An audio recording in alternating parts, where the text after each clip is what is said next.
Good afternoon, colleagues. We're going to start business today with First Minister's questions, but before we do, can I invite the First Minister to bring the Parliament up to date with the COVID situation? Many thanks, Presiding Officer. I'll give a very short update on today's statistics. The total number of positive cases reported yesterday was 1,212. That is 6.1% of all tests reported yesterday, and the total number of cases now stands at 77,660. 474 of the new cases are in Greater Glasgow and Clyde, 231 in Lanarkshire, 141 in Lothian, 76 in Fife and 76 in Ayrshire and Arran. The remaining cases are spread across 8 other health board areas. There are 1,207 people currently in hospital. That is 28 fewer than yesterday, and 98 people are in intensive care, which is 5 more than yesterday. I also regret to report that in the past 24 hours, a further 45 deaths have been registered of patients who first tested positive in the previous 28 days. The total number of deaths under that daily measurement is now 3,188. And again, I want to convey my deepest condolences to everyone who has lost a loved one. We'll also shortly publish the latest estimate of the R number in Scotland. We expect that it will show that the R number in Scotland is still hovering around 1 and may actually now be slightly below 1. That suggests some progress has been made in recent weeks, and it reinforces the message that we're seeing from some other indicators. The current tough measures and people's compliance with these measures are undoubtedly having an effect. But we must be aware that the national figures mask some very significant regional variations, which is of course why the levels approach is appropriate. As I said on Tuesday, we are concerned firstly about local authorities where transmission is rising again, albeit from a relatively low base, and that includes some areas in levels 1 and 2 where restrictions are not as tight, and so the virus does have more opportunities to spread. So to people in these lower level areas, please don't drop your guard. You must still take care and abide by the rules. And secondly, we are concerned about some areas, particularly across the central belt, where case numbers have stabilised, but they have stabilised at a stubbornly high level. That creates a risk for the winter period, and it also makes the risks associated with the Christmas period higher as well. So we will be considering this carefully over the next few days and assessing whether further action is required. In the meantime, we can all play a part in trying to avoid the need for further restrictions by sticking with the rules. So I'll finish with a reminder of what those are. And of course, anyone in any doubt about the rules that apply in their own area can go onto the Scottish Government website and use the postcode checker. People in level 3 areas, and let me remind you that from tomorrow that will include people in Fife, Angus and Perth and Kinross, should not travel outside their own local authority area unless it is essential. People in other parts of Scotland shouldn't travel into level 3 areas unless essential, and please try to avoid travel outside of Scotland as well, either to other parts of the UK or overseas. With the exception from tomorrow of people in Orkney, Shetland and the Western Isles, none of us should be visiting each other's homes except for essential purposes. And of course, when we do meet people from other households outdoors or in indoor public places, it should be with a maximum of 6 people from no more than 2 households. And finally, I would ask everybody to remember the facts advice. Wear face coverings, avoid crowded places, clean hands and hard surfaces, keep 2 metres distance from people in other households, and self-isolate and get tested immediately if you have any symptoms of COVID. My thanks again to everyone who is continuing to stick with these rules. Thank you very much, First Minister. We're going to turn to questions in a second. Just to urge all members who wish to ask a supplementary today, as usual, I'll take all the supplementaries after the last question, which is question 7, but I would encourage you all to press your button as soon as possible. Question number 1, Ruth Davidson. Thank you, Presiding Officer. The public need to have confidence in the Test and Protect system. It is the most effective tool that we have until a vaccine arrives, and we all want it to succeed. But serious questions have been asked this week, and the public deserves to hear honest and upfront answers. We have learned that the figures showing the number of people contacted by the system was wrong. And we also learned from the Health Secretary yesterday that the First Minister was told that they were wrong a week ago, and yet the findings were quietly buried in the revision to a Public Health Scotland paper and only came to light thanks to journalists digging. The First Minister has made much of the need for transparency and accountability in this crisis. Does she feel that in this instance that standard has been met? First Minister. Public Health Scotland issued a correction and made that available on the website, but I do agree with the need for openness and transparency. I also agree very much that it is important that we maintain public confidence in Test and Protect, and public confidence in Test and Protect is absolutely merited. I want to maybe just take a moment to explain to people what the coding error actually was and what the implications of that have been. What the error meant was that previously, if you had, for example, been tested at 9 AM on a Monday morning, and then you were contacted by a contact tracer having tested positive at, say, 11 o'clock on the Tuesday morning, the system was counting that as within 24 hours because it was the next calendar day, when in actual fact that was slightly more than 24 hours and therefore should have been in the 24 to 48-hour period. But in many cases, this is a difference of a very small number of hours. That said, it shouldn't have happened, but it was an issue of how information was presented, and that has now been corrected, and the revised data, of course, is available on the website. But the most important thing, I think, in terms of public confidence is that Test and Protect is operating to a very high standard. It is exceeding by a large margin the World Health Organization standard. And that standard is, and I'm quoting, at least 80% of new cases should have their close contacts traced and in quarantine within 72 hours of case confirmation. So at least 80%.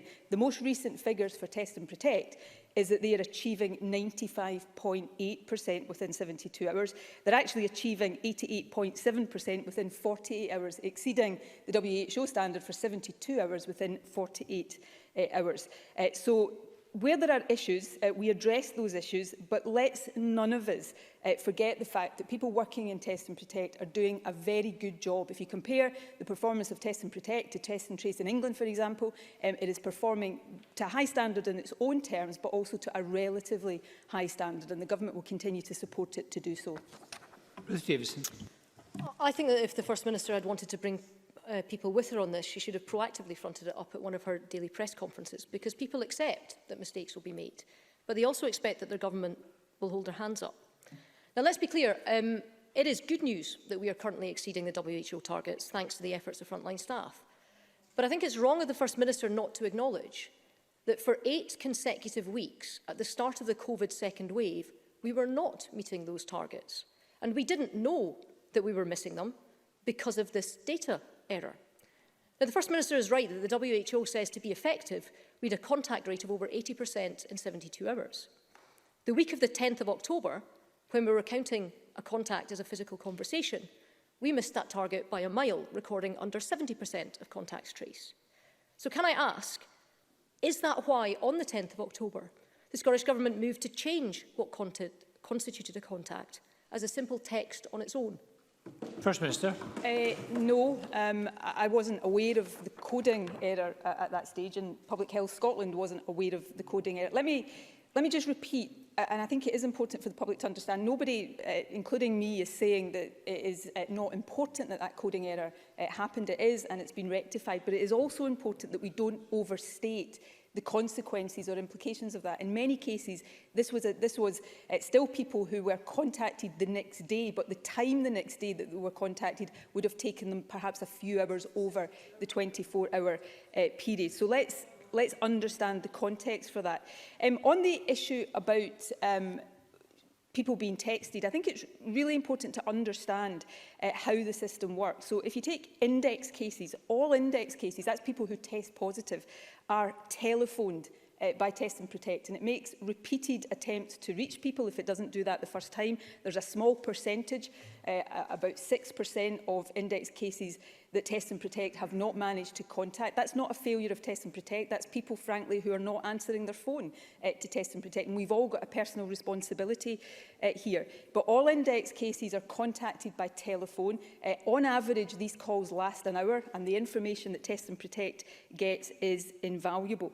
For people identified as close contacts, there is a mix of SMS, text messages and telephone calls. Sometimes SMS messages are used for speed of contact, but around 40% of close contacts are actually telephoned. Now, that is actually different, as I understand it, to the position elsewhere in the UK. In England, all close contacts are only texted or emailed, not telephoned. So the system in Scotland, of course, where there are issues, we must make sure those issues are addressed. But the system in Scotland is working well. Ruth Davidson's right to put that down to the hard work of people on the front line, as I always do. And while I hope people know by now, I am probably the last person to be complacent about any of this. That will perhaps be one of the reasons why right now, although we have big challenges with COVID, prevalence and incidence of the virus is a bit lower in Scotland than it is in other parts of the UK. So I have confidence in this system, and I think people across Scotland should have confidence in this system as well. Ruth Davidson. Sir, I think we need to clarify some of the conflicting information this chamber is being given. 3 weeks ago, a Scottish Government spokesman was quoted as saying, from Saturday the 10th of October, Public Health Scotland temporarily moved to a system of contacting all contacts of those who tested positive via text message. Nicola Sturgeon seems to be suggesting that this is either wrong or it's out of date. Last night, when questioned, the Health Secretary was robust in saying we do not just send SMS messages, we phone contacts of index cases up to 3 times until we find them. But it turns out the most recent Public Health Scotland COVID report, which was only released yesterday, said over the past few weeks, contact tracing of contacts has primarily focused on SMS messages. Once the SMS message has been delivered, the contact will be marked as complete. And finally, it says, where an SMS message is sent, contacts will be considered successfully contacted. Therefore, a text is completion. So can the First Minister tell us, because we really need to know this and it can't both be true, which one is right? Is it Jean Freeman or is it the report? First Minister. Let me go through the information very clearly again, and let me be very clear in distinguishing between index cases, people who have been tested positive, and close contacts of those people. Firstly, for index cases, an individual is phoned and texted, if necessary, 3 times in 24 hours so that Test and Protect can make sure that they are aware of their positive test result. But all index cases have a phone call with the contact tracing service. And as I said, on average, that's a phone call that will last around an hour so that all of the information about close contacts can be given. So that is the position with index cases. With close contacts, it is a slightly different position. There was a period where that was largely being done by SMS text, but now, and as of last week, the figures show that Test and Protect phoned approximately 40% of contacts. We would actually expect the percentage of close contacts being phoned rather than just texted to continue to increase. But some, yes, are contacted by text. If they need to, they are then able to phone back a contact tracer. Now, as I said, as I understand it, and I'm only going on my understanding here, that is a different position to how some other systems work, where close contacts, not index cases, but close contacts, are all simply texted or emailed. So that's how the system in Scotland works. And we continue, as we go through this pandemic, as we continue to try to learn lessons and address where things happen that shouldn't happen or where mistakes are made, to build the resilience of this system. And it is working well. And I think people in Scotland should have confidence in it. And why is it important that people in Scotland have confidence in it? Because it is really important that they trust it and make sure that they use the service when they have symptoms or when they test positive. Ruth Davidson. Again, I think we need this clarification, because what the First Minister has just said is not what the Health Secretary said in this chamber last night. Let me read it back precisely.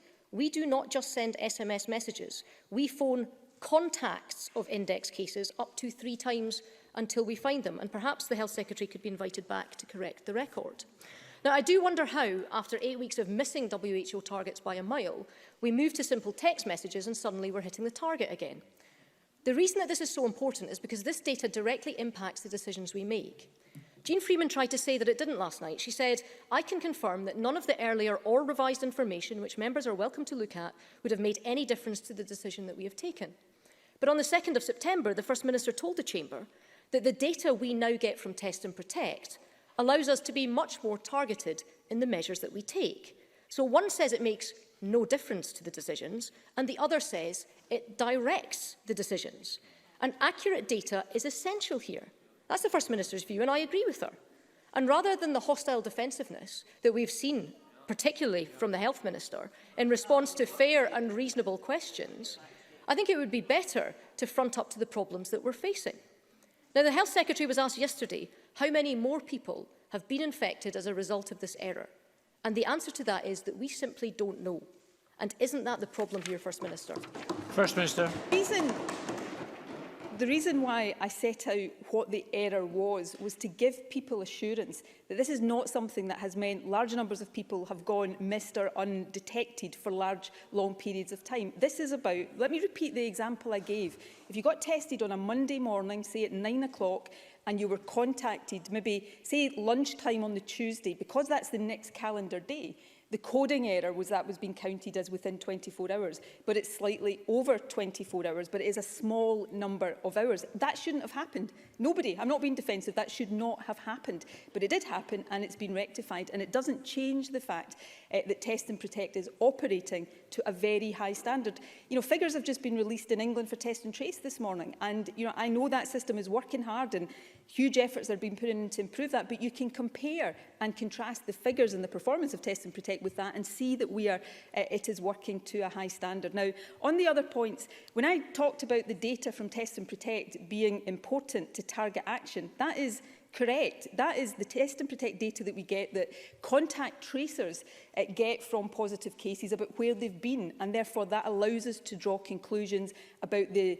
settings in which transmission risks may be higher, and that has influenced, rightly so, some of the decisions we're taking. And it's that kind of information that right now is enabling us to take a more targeted and proportionate approach. And just again, just to make sure there is no dubiety about this, for index cases, an individual is phoned, if necessary, they may be got the first, on the first attempt, is phoned and texted 3 times in 24 hours. All index cases are phoned, and there is a mix of phone calls and text messages for the contacts of index cases. And that actually is an advance on what happens in some other systems in other countries. So we will continue to seek to improve the system, but it doesn't do anybody any service, and by anybody I don't mean the government, I mean the people of Scotland, to suggest anything other than Test and Protect is working well and that people should have confidence in it.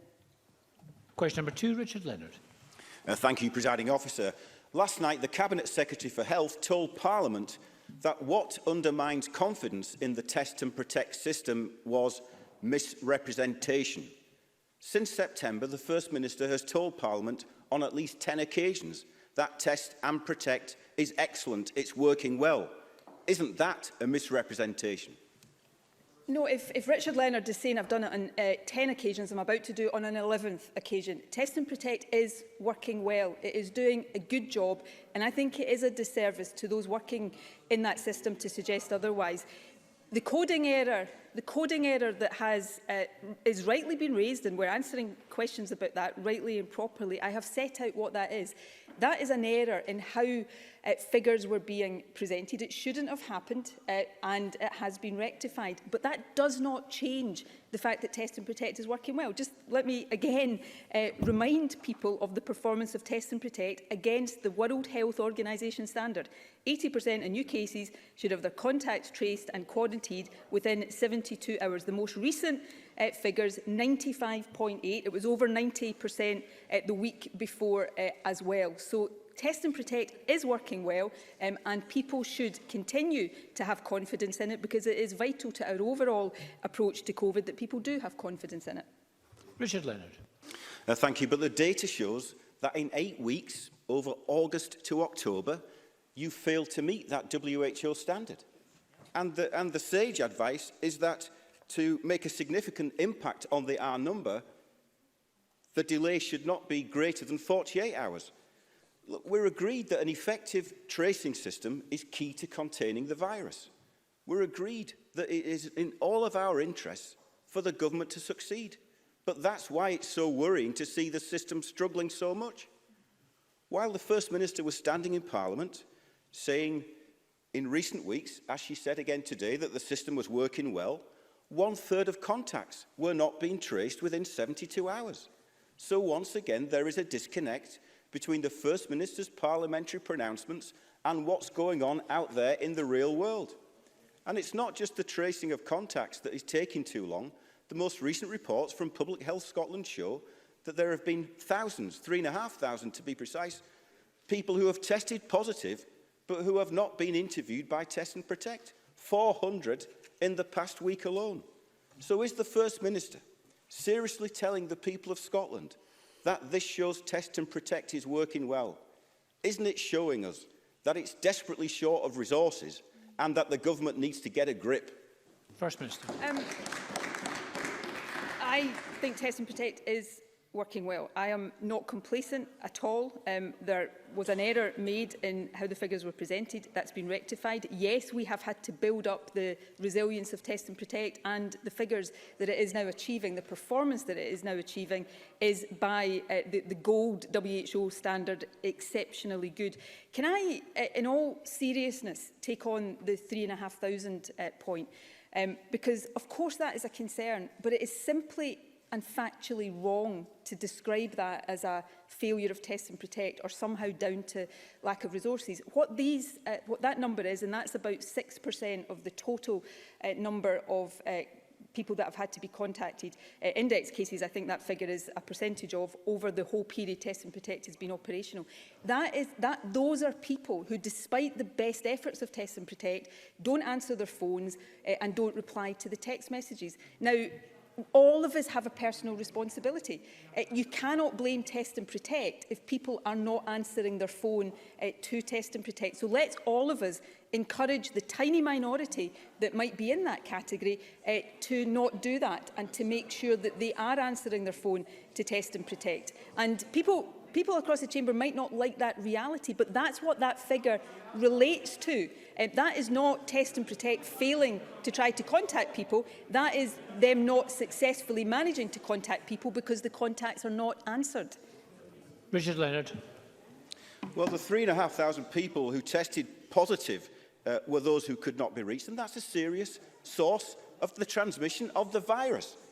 The 9,252 people who were contacts who could not be reached, they are also potentially a serious cause of the transmission of the virus. So it's important that we get this as accurate and as properly resourced as possible.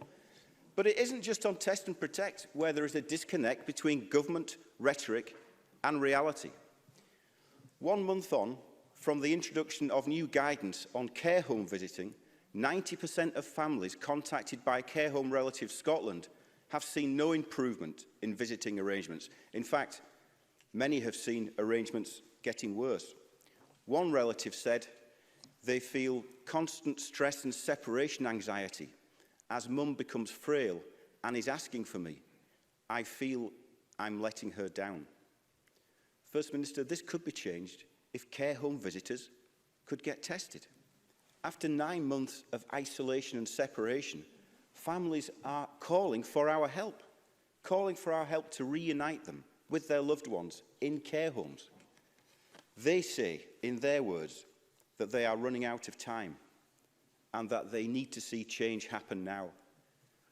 If rapid testing can be introduced for students, why can't the Scottish Government prioritise rapid testing for these desperate families? First Minister. We are prioritising it, and the Health Secretary will be setting out the timetable for that shortly. I'll come back to care home visiting in a second, but I don't want to miss out on just finishing the final point of Richard Leonard's question on Test and Protect, because I agree with him that 3,500 and around of index cases and around 9,000 of contacts that Test and Protect did not manage to contact is not something we shouldn't be concerned about. But it is absolutely not the case that these people haven't been contacted because Test and Protect didn't have the resources or didn't try to contact them. These are the minority of people that haven't responded to calls from Test and Protect. Now, people can not want to accept that if they want, but that is the reality of what those numbers mean. What does that mean our message should be? The vast majority of people are complying, are responding magnificently when they get called by Test and Protect, but for whatever reason, there is a minority who are not, and we need to continue to send the message that they should. So let's not say if there are resource issues with Test and Protect, we will address them, but anybody who's trying to say that that is down to resource issues with Test and Protect is frankly not correct, and I think it is really important to be clear about that. On care home visiting, we all want to see as much normality. That's why we are introducing testing for care home visitors. And I say the Health Secretary will set out the detail of the timing of that shortly. But we have to strike the right balance between allowing families to visit. We all understand the importance of that. And given that we are in a period of higher prevalence again of the virus, making sure that we keep residents in care homes safe. That is not an easy balance to strike, and it is harder for anybody. It's not harder for anybody than it is for families of those in care homes. But we will continue to take the steps to get that balance right and make sure that we are protecting people in care homes in that broadest sense. Thank you. Question number 3, Patrick Harvey. Thank you.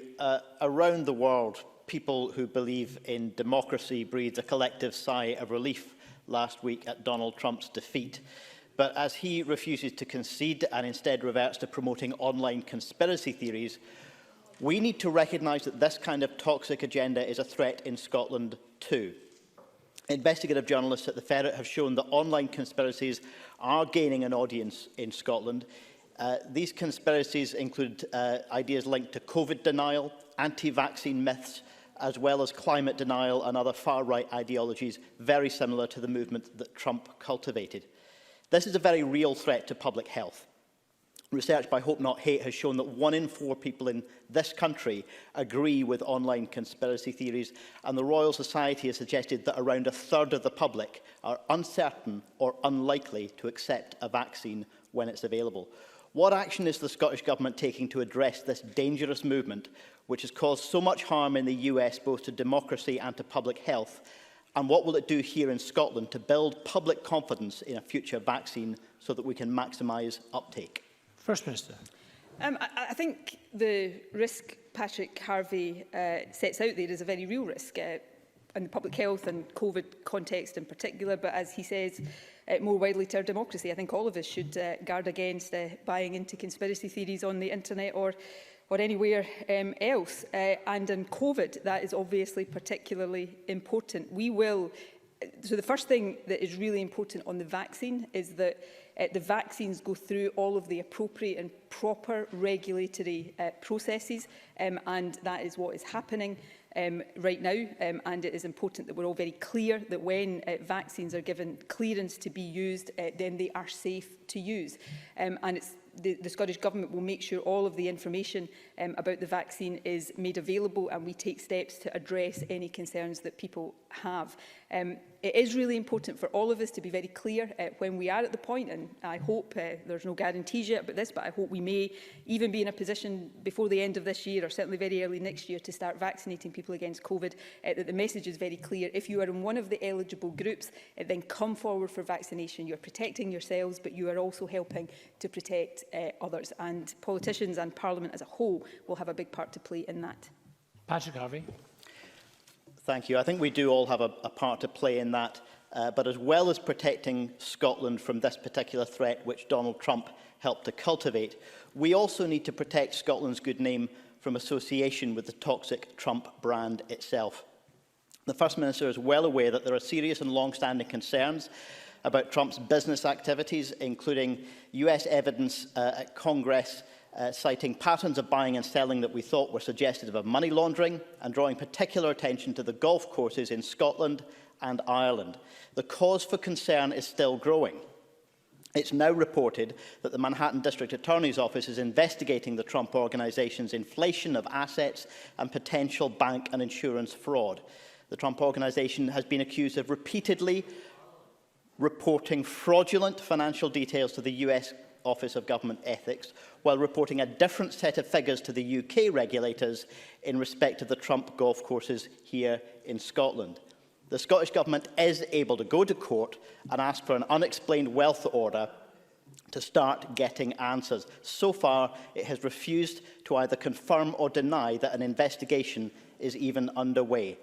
So now that Trump is set to lose immunity from prosecution in the US, he may finally be held to account there. Isn't it time that he's also held to account here? Isn't it time for answers from the Trump Organisation and for the Scottish Government to go to court and seek those answers? First Minister. I think everybody is probably well aware about my views of the soon-to-be former President of the United States, and my views are probably no different to Patrick Harvey's and to many people's across Scotland. So the idea that I would somehow try to protect him from due accountability in Scotland, I don't think holds much water. In terms of unexplained wealth orders, Patrick Harvey and I have had these exchanges before in the Chamber. Decisions around that are not for ministers, they are for the Crown Office. And on matters like this, the Crown Office operates independently of Scottish ministers, and I think that is right and proper. So I'm sure if he feels that there's any further information that can be provided, the Lord Advocate will do that. But these are rightly and properly matters for the Crown Office, not for Scottish ministers. Thank you. Question number 4, Willie Rennie. This week marks 50,000 people who have lost their lives because of this virus. This must be a reminder to us all that the efforts of those in government taking decisions and those of us scrutinising, challenging and supporting their work have just not done enough. So let me ask this. I want to avoid a repeat of the PPE protective equipment problems from earlier this year. Last week, GPs were given new supplies. It was supposed to include aprons, but they were given white tint polythene bags instead. Holes had been cut out for heads and arms. GPs are annoyed about this. Why did it happen? First Minister. Can I say, first of all, the 50,000 mark that the UK as a whole met this week on deaths, and obviously we've reported quite a significant number of deaths in Scotland over the past couple of weeks. Of course, that should remind all of us of the severity of the challenge we have faced and continue to face. Can I say, as somebody in government taking these decisions every day, I don't need a reminder of that. These things are uppermost in my mind literally every minute of every day. That doesn't mean I always get things right, far from it, but everybody should be assured that trying to save lives, trying to minimise the health impact and trying to minimise the overall impact of COVID is the principal and primary and driving focus of this government each and every day.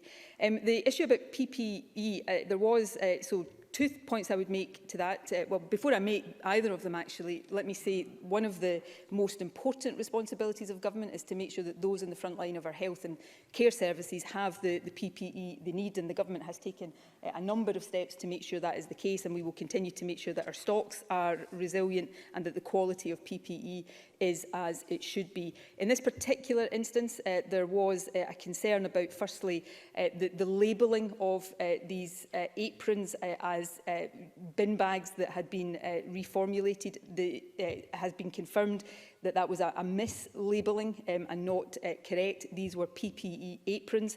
And also, in the second point, and the most important point, is that these aprons fully comply with all regulations and had passed rigorous quality assurance.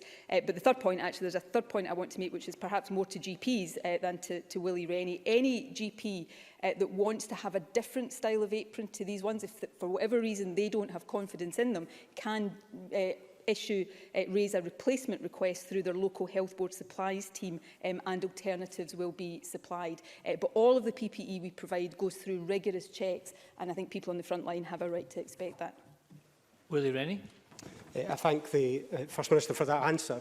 But whatever the label, they do look like bin bags, and manufacturers believed they were bin bags, and they are not making GPs feel particularly valued at this time. The PPE hub told a GP that they were at the mercy of the PPE push from the government and that no others were available at that time. I think GPs will just want to know that these will be taken out of circulation and they'll have aprons in future. Yesterday, at last, the government agreed to test students, but the junior minister in charge refused to test students before their return to university after Christmas. That risks a repeat of the scenes in September when thousands of students were locked up in halls. Will the First Minister overrule her minister and confirm that these students will be tested when they return from home?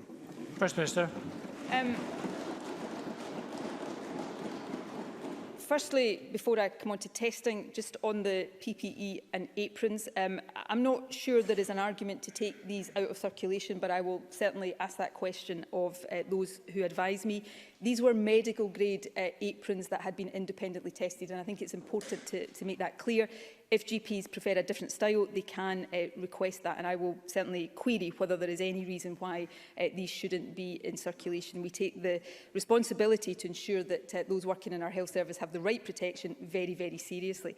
In terms of testing of students, we've put in place the arrangements for students who want to. Not all students will either want to, or indeed in relation to care experience students, be able to go home, because for some of them university is home. But those who are able to and want to go home for Christmas, we have put in place the arrangements, of which testing is a part but not the only part.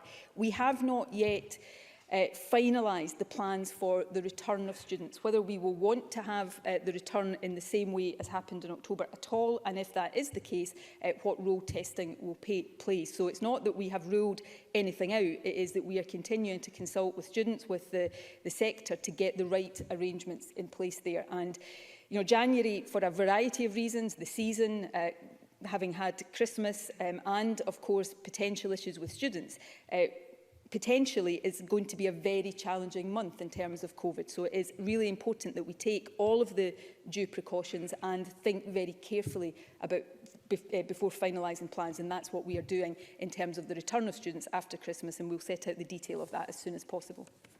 Thank you. Question number 5, Bob Doris. To ask the First Minister whether she will provide an update on the number of people who have applied for the Scottish Child Payment. First Minister. The Scottish Child Payment opened for applications on Monday. Initial management information indicates that by the end of Tuesday, over 28,000 applications had been received. This payment, of course, is intended to tackle child poverty, and of course, with the economic impact of the pandemic, meaning more households are reliant on benefits, we need to make sure it reaches all eligible families. The plans we have to promote the Scottish Child Payment have been set out publicly and include carrying out an extensive advertising campaign. We're also making information available through a number of routes, including midwife and health visitor packs, the baby box, and nursery and school enrolment packs. And I would encourage all parents and carers of the 194,000 children that could be eligible to make sure they apply for this new benefit. Bob Doris. I thank the First Minister for that answer. The Scottish Child Payment is the most ambitious anti-poverty measure currently being undertaken anywhere in the UK, and the First Minister is right, we must maximise the uptake. Presiding Officer, last week IPPR Scotland urged the UK Government to make a temporary increase in universal credit. That temporary increase should be permanent, and recommended to also remove the benefit cap and the two-child limit. It described this as the most pernicious part of the UK-wide benefit system, which were wrong even in pre-pandemic context. This undermines our efforts to tackle child poverty, as well as just been plain wrong. Will the First Minister raise with the UK Government and ask them to match the Scottish Government's ambition to tackle child poverty? First Minister. Absolutely, we will. We have repeatedly called on the UK Government to scrap the needlessly punitive and, in my view, immoral two-child limit and benefit cap.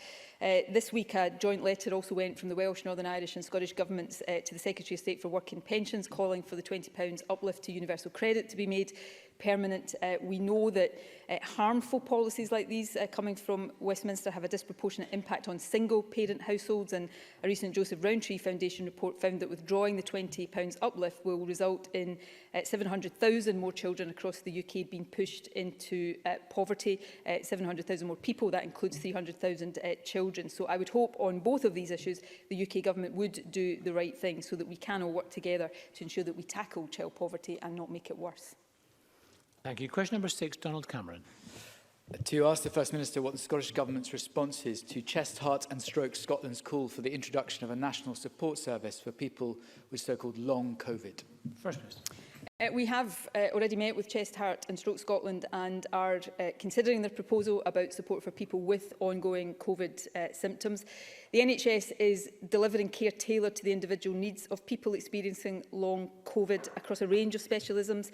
But of course, this is a developing area of clinical understanding, and we need that greater understanding to drive our response in the future. We're taking action to understand the longer-term effects of COVID, including investing in research and supporting SIGN and UK partners to develop a rapid clinical guideline that the intention is will be published before the end of this year. The guideline work and the deepening understanding of the impact of ongoing symptoms is required in order to configure our response and help the NHS tailor the holistic diagnosis and treatment that people need. Donald Cameron. I'm grateful to the First Minister for her response, but for many people that will not be enough. There are people across Scotland suffering from this debilitating condition and trying to live their lives as best they can, with a number of very harrowing accounts of long COVID appearing recently in the media. And I was contacted this morning by someone who wrote of her frustration at the lack of interventions and practical support for her symptoms. For her and thousands like her, will the First Minister commit today to meet with Chest, Heart and Stroke Scotland and people living with long COVID? And will her government urgently develop a much-needed national strategy to support treatment services, much like NHS England has done by investing in the development of long COVID clinics to offer specialist help? First Minister. As I said in my initial answer, Scottish Government officials have already met with Chest, Heart and Stroke Scotland, but I'm sure the Health Secretary would be happy to engage as well. I think the issue of long COVID is one of the most serious and profound implications of COVID, and I have cited it myself many times in the past as one of the reasons why younger people in particular should not be complacent about COVID. The fact is we need to understand it better. I've had long discussions with clinical advisors about this, and the fact is right now, if we're talking about trying to create specialist facilities, there is not yet enough understanding of what specialisms are required. So we are investing £5 million and I think more than 50 rapid research projects to try to quickly get a better understanding that then allows us to tailor the support that's needed. The NHS is currently already providing generalist support and care, but greater specialist care is undoubtedly going to be needed. There has been, I don't know exactly what the £10 million in England is being invested in, but just to put it in context, £10 million in a Scottish context would be £800,000. That's not going to get you very much in the way of specialist clinics. That's why we are investing significantly in the research that will then drive what I expect in time will be a significant investment into the creation of different types of care and specialist treatment. But we cannot provide treatment before clinicians have a sufficient understanding of what specialist treatment people with long COVID actually need. And I understand how debilitating this must be. I've read the accounts as well, and I want to assure people that we are doing as much work as we can, supporting experts and researchers and clinicians to understand this as quickly as possible so that we can improve services as soon as possible. Thank you. Question number 7, Mary Fee. To ask the First Minister what the Scottish Government is doing to support children's mental health throughout the pandemic and subsequent restrictions. First Minister. Well, this is a really important issue because we know that COVID measures have had an impact on children's mental health. Last week, we announced a further £15 million for local authorities to both respond to children and young people's mental health issues brought about by the pandemic, and also to begin the rollout of long-term community mental health support across Scotland. Our mental health transition and recovery plan outlines the Scottish Government's response to the pandemic and sets out a wide range of actions we will take, including continuing improvements to CAMHS services. From early on in the pandemic, we've provided enhanced digital resources on mental health and wellbeing via Young Scots website and social media. Mary Fee. Can I thank the First Minister for that response? Earlier this week, Childline reported increased calls to their helpline. And in April, Young Scot reported that 77% of children and young people surveyed were concerned about their mental well-being.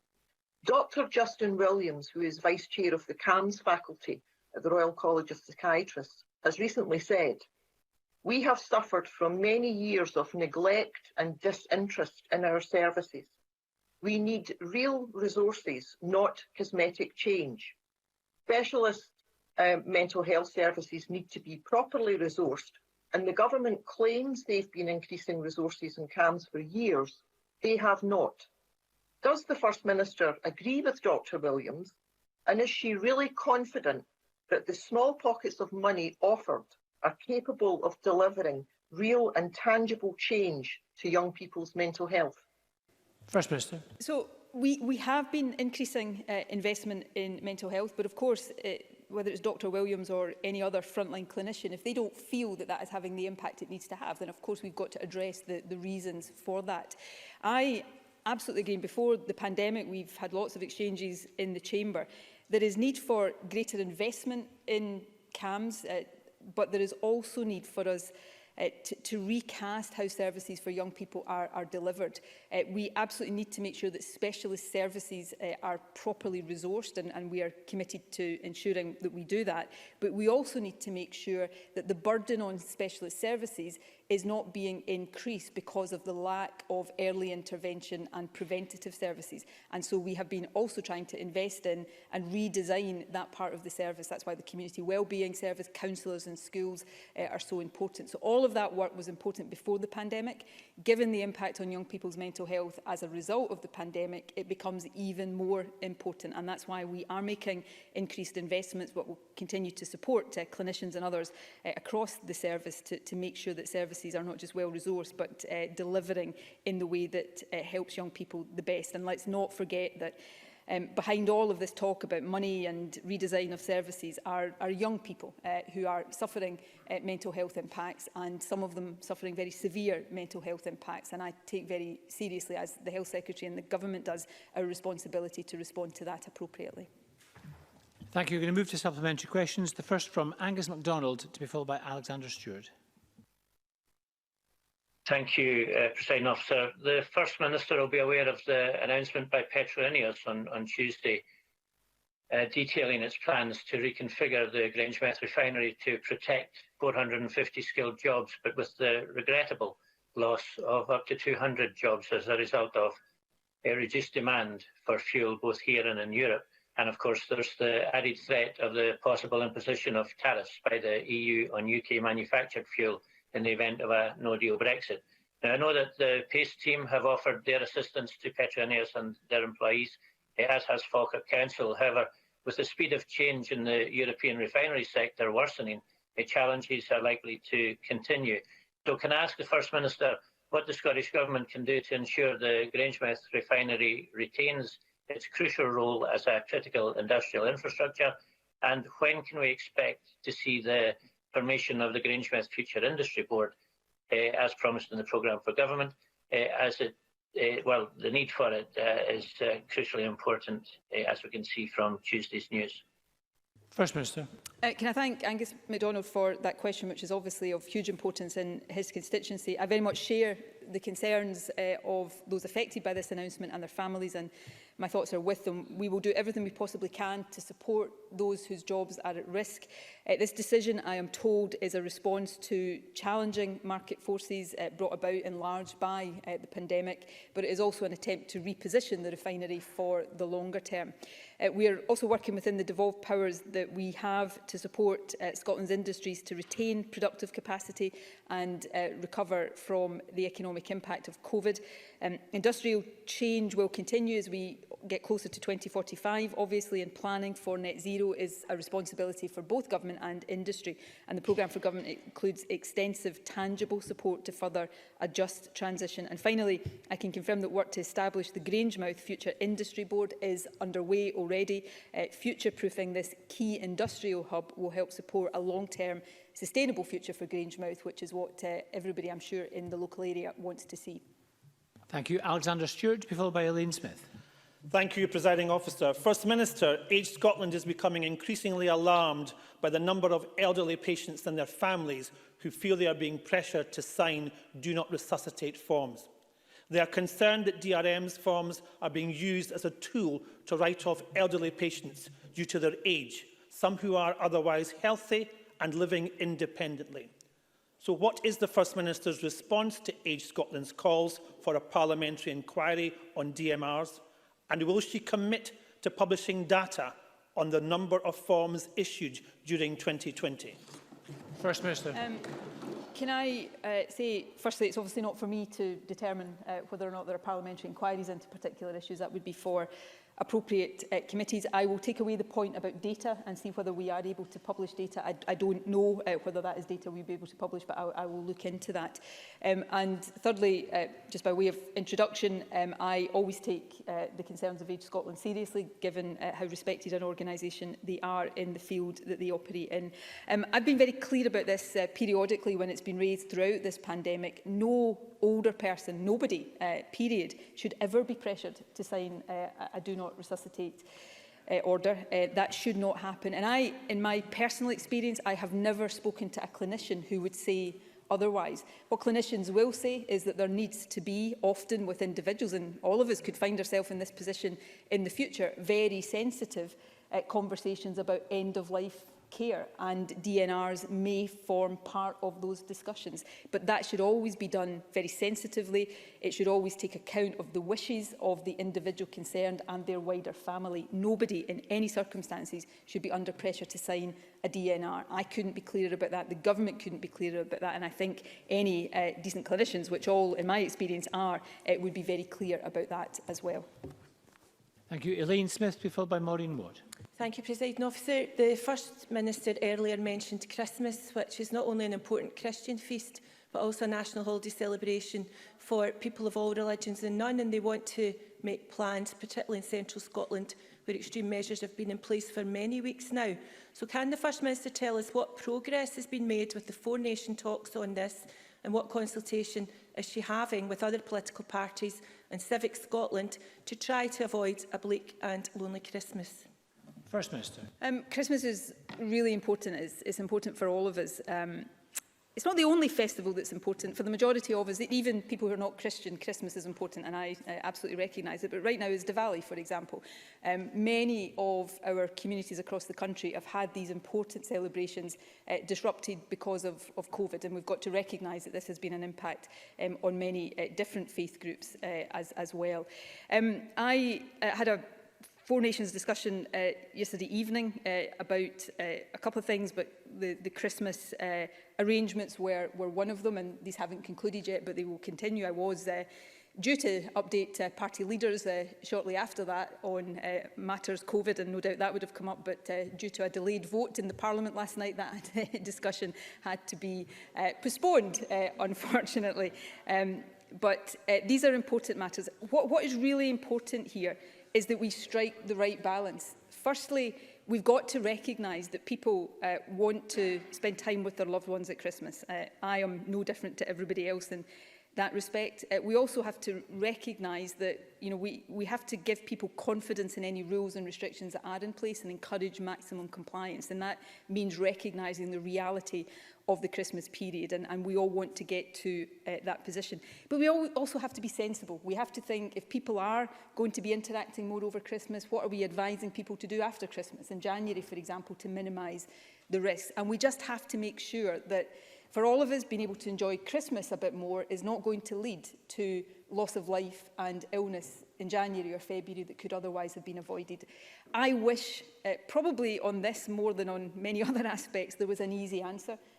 But there's not. But we need to try to get to a sensible position. That's what the Scottish Government is trying to do, and we are seeking to do that in partnership and in an aligned way with the other governments of the UK. Thank you. Maureen Watt, to be followed by Jeremy Balfour.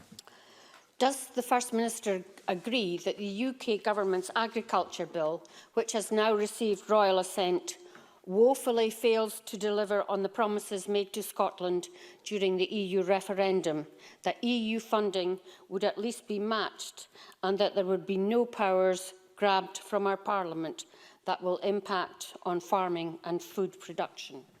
First Minister. Yes, I do agree with Maureen Watt. These promises have been broken right, left and centre, from assurances about food standards to assurances about funding in agriculture. As yet, we have not seen any of them materialise. And of course, we are now, just over a week away from what is supposed to be the deadline for a deal for the end of the transition period, and we don't know whether a deal is going to be done. What we do know is that even if it is done, it is likely to be a very basic deal that is bad for Scottish jobs in all sectors, and that that includes agriculture. I don't understand, given that we are in the midst of a pandemic, why we have a UK government that is determined to press ahead and end the transition period at the end of this year, when it will put lots of Scottish and UK jobs at risk. It is, in my view, unforgivable. Jeremy Balfour, to be followed by Neil Bibby. Thank you, Presiding Officer. First Minister, I've been contacted by a number of constituents whose children are in nurseries and early learning centres. Under present guidelines, they are not able to sing indoors as a group. This is having an effect on their early education and, in some cases, their mental health. I wonder whether the government would look again at these guidelines to see whether there could be some form of group singing allowed in early learning centres so that children can continue to learn in a way that is best for them. First Minister. We will always look at guidance on an ongoing basis. None of us want any of these restrictions to be in place for a moment longer than they have to be, and we will look all the time at whether we can ease things as hopefully the prevalence of the infection falls, or as we learn more about the virus and some risks we thought were risks previously might be less of a concern now. The restriction that Jeremy Balfour has just outlined there is of course one that nobody wants to be in place, but it is drawn from some of the scientific evidence about the way the virus transmits, and it can transmit in particles, and when people are shouting over loud noise or singing, that can increase the risk of the virus spreading. We have to take account of that. If we are trying to limit and mitigate and minimise transmission, we have to take account of the areas and the activities where risk is greatest. And that is really difficult for everybody. I think all of this is most difficult for children right now, but we will not keep any of these restrictions in place for any longer than we consider to be absolutely necessary. Neil Bibby, to be followed by Annabel Ewing. Organisations including the Scottish Licensed Trade Association, the Campaign for Real Ale, the Society for Independent Brewers, the Campaign for Pubs, the Pubs Advisory Service, GMB Scotland, FSB Scotland and many of Scotland's publicans all want to see statutory protection for tied pubs in Scotland. Many of them are asking me why SNP MPs voted for legal protections for tied pubs in England, yet SNP MSPs on the Economy Committee oppose the same legal protections for tied pubs in Scotland. I can't explain or justify why the SNP would be stronger for England's pubs. Can the First Minister? First Minister. I'm very happy to go and look into this issue with my apologies to the member. I am not, my memory doesn't immediately tell me exactly where his bill is or what stage it's at. We will continue to look sympathetically at proposals. I give him that assurance. And in terms of the proceedings of the Economy Committee so far, I will make a point of looking at those this afternoon, and I'll come back to the member once I've had the opportunity to do so.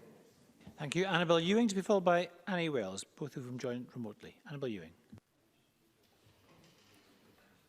Thank you, Presiding Officer. Does the First Minister share the frustration and deep concerns of Scottish businesses that as a result of 4 years of chaos and incompetence by the UK government, we still have no idea what our trading relationship will be with the EU? And that notwithstanding that the transition period comes to an end in 7 weeks' time? First Minister. I very much share those concerns, and these are very deep and serious concerns. The transition period does end in 7 weeks' time, but even more pressing is a deadline for agreeing a deal if there is to be a deal. I am very hopeful that there will be a deal. I think it is in everybody's interest. But what we know is that any deal that can be struck at this stage, and there are no guarantees it will be struck, is likely to be such a flimsy and thin deal that the end of the transition period is going to bring disruption to Scottish businesses. And what that means is lost revenue and potentially lost jobs at a time when businesses are already struggling with the impact of the pandemic. And I think the UK government really does need to get its act together on this very, very quickly. Although watching the news over the last 24 hours, they seem to be preoccupied with fighting each other rather than making sure that these issues on the pandemic or on the Brexit deal are reached. But I would hope in the interests of businesses everywhere, we see progress on this very quickly. Annie Wells, to be followed by James Kelly. Annie Wells. Thank you, Presiding Officer. Stuart McFarlane, a constituent of mine, has raised serious concerns that his daughter's education is suffering because of her requirement to self-isolate. Despite his daughter's school trying to do their best to support her, it is clear that they are struggling, particularly because of her additional support needs. No child should fall behind at school because they have to self-isolate. So can the First Minister explain why the education and additional support that my constituent's daughter deserves is not in place? And will she act to make sure schools have everything they need to support those self-isolating pupils? First Minister. Obviously, I'm not aware of the individual constituency case. I'd be very happy to look at the details of that if anyone else wants to send it to me, although obviously these are principally matters for local authorities as the statutory providers of school education. I think it is really important then when young people are having to self-isolate, and significant numbers of young people are, that is part of what we need to do to keep schools open generally for the majority of pupils. But schools are providing young people with physical resources where that's needed, learning materials, textbooks, digital devices. They're also providing live learning and teaching sessions.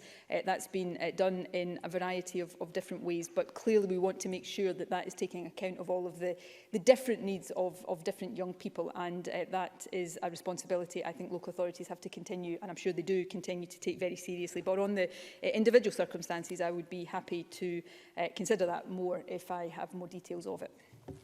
James Kelly to be followed by Stuart Stevenson. Thank you. Can I raise with the First Minister concerns about the disparity of community crisis grant payments administered under the Scottish Welfare Fund? Data from the Poverty and Inequality Commission shows that the average level of payments in Glasgow at £146 is the lowest in all council areas in Scotland. This is a particular concern given the levels of deprivation in certain areas in Glasgow and the number of vulnerable people relying on these payments. Does the First Minister therefore accept that Glasgow shouldn't be unfairly penalised, and will the Government take urgent steps to ensure that future payments from the Scottish Welfare Fund are carried out in an equal and fair manner? First Minister. I think the member would accept that I will always agree that Glasgow should not be unfairly penalised. I don't have any evidence that Glasgow in this respect is being unfairly penalised. The Welfare Fund, of course, is administered by local authorities. I will have a look at the particular issue that James Kelly raises. The Scottish Government has increased money going to the Scottish Welfare Fund because of the pandemic, and of course the Welfare Fund is now also administering the self-isolation payment scheme. But I'll look at the particular detail that's been raised, and if there's any more that I can add, when I've done so, I'll write to the member. Thank you. Stuart Stevenson to be followed by Mark MacDonald. First Minister, the United Nations brings its climate change conference to Glasgow next year. Does it not undermine prospects for its success that Boris Johnson has appointed as his government's climate change champion a pro-fracking Tory MP who has campaigned against wind farms? First Minister, I think you've got the gist of that. Yeah, my apologies to Stuart Stevenson. He has frozen on the screen before me, but I did get the gist. I think the appointment of the climate change champion will have raised some eyebrows for the reasons that Stuart Stevenson sets out. I think consistent with our ambition to become net zero, I think would have to be opposition to fracking and, of course, support for wind power. And I think that is very important. Obviously, I want to wish anybody in that position well, and I want to see them succeed. And we look forward to working with the UK Government. But all of us, and I include the Scottish Government very much in this, as we get towards COP26 this time next year, all of us will have to be judged not just on our words about climate change, but on our actions. And Boris Johnson should remember that as well. And Mark MacDonald to be followed by Mark Ruskell. Presiding Officer, this week 15,000 women across Scotland, including many of my constituents, discovered that letters inviting them for non-routine cervical screening and colposcopy treatments were not sent at the end of August as they should have been. This has caused a great deal of anxiety for these women because these are tests which are required as a result of these people being considered to be at greater risk of cervical cancer due to, for example, family history, or through previous smears which have indicated non-cancerous or abnormalities as a result. What assurances can the First Minister give that this sort of error will not happen again? What guarantees can she give that future delays will not result as a consequence of dealing with this backlog? And what assurances can she give to the constituents I represent, and who many across the Chamber will represent, who are understandably extremely worried at the potential delay and the impact that could have in early detection and treatment? First Minister. I am aware of this issue and I agree it is a serious matter. I know National Services Scotland have already taken steps to understand the reason why it happened and to make sure it can't happen again, and also to communicate with women affected to reassure them about the hopefully no impact in terms of their care and treatment and screening, but also to answer any other questions they've got. I'll ask the Health Secretary to write to Mark MacDonald with more detail of exactly the steps NSS are taking so that he is able to reassure constituents. And given that this is something that will have affected some women in all parts of Scotland, I'll make sure that that letter is placed in Spice as well for the benefit of other MSPs. And Mark Ruskell. Thank you. Workers at BIFAB are desperate as they face another Christmas of uncertainty. But given that state aid rules only kick in at the point that a contract is signed, does the First Minister believe that a delay to the signing of contracts in relation to the NNG wind farm could take us into a different state aid regime, and one which could make it easier for the Scottish Government to offer a financial guarantee to the struggling firm? First Minister. I don't think that question can be answered definitively. Obviously, we don't know exactly what the state aid or the replacement for state aid is going to be. What I can say absolutely definitively is anything the Scottish Government can do within the legal and financial constraints we operate in to help secure the future of BIFAB, we will do, because we want to see BIFAB not just survive but flourish, and we will continue to work with the majority shareholder. The Scottish Government is the minority shareholder, so clearly has a financial interest as well as all the other interests we have in wanting to see BIFAB succeed, and we will also continue to liaise with the UK Government and others to make sure that no stone is left unturned in trying to secure the future of BIFAB. Thank you very much. And on that note, we need to end First Minister's questions. Point of order, Elaine Smith. Thanks very much, Presiding Officer. The First Minister said earlier that Jean Freeman will provide information soon on care home visitor testing. But we knew that because the Health Secretary has already been on Twitter announcing this. So will you be able to ensure that the Health Secretary shows respect to MSPs and the Parliament and announces the exact arrangements to this Parliament and not to the press or Twitter first? Thanks so much, Ms Smith. On announcements, I think I've made my views clear that any significant announcements should be made to the Parliament, and I'm sure they will be in due course. And that concludes First Minister's questions. We're going to suspend Parliament and resume at 2:30. Parliament is suspended.